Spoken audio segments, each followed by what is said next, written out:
We're going to do a little Groston technique, and what we're going to be working on is to try to reduce and break down adhesions and fascia from the neck on the right side posterior down into the trap area, shoulder, and down into the rhomboids.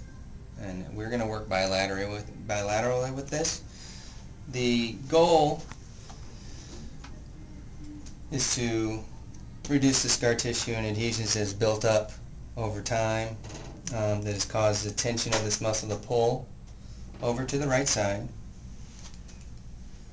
So what we're looking for is we're looking for a restriction as we come down through the tissue, and we're using the VID00042.mp4 to locate our adhesions.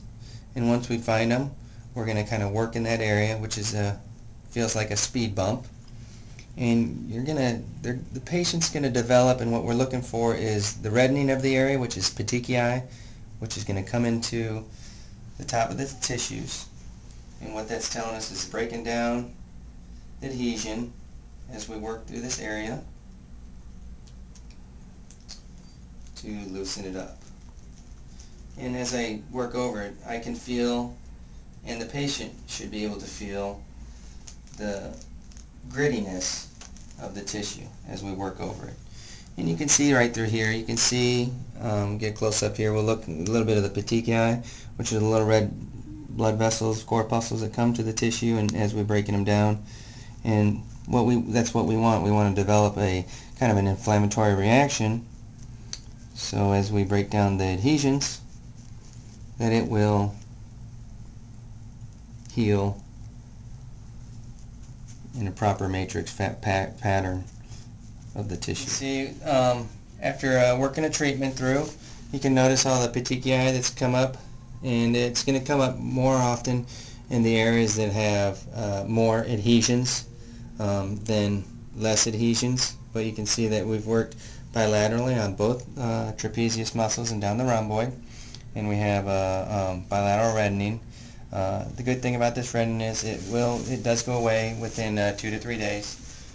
Sometimes it goes away the next day for the patient with just a little bit of some slight bruising that can attain from that. But the patient should get increased mobility, decreased pain, and increased function within these tissues as they heal.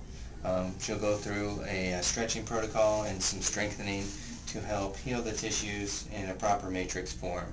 Normally these treatments last anywhere from 7 to 20 minutes, depending on the size of the area that we're working on. So we worked about 6 to 7 minutes on one side, and then the other side, which puts us at about a 15-minute period of doing the Groston technique. And it ranges from 7 to 12 treatments, and at that time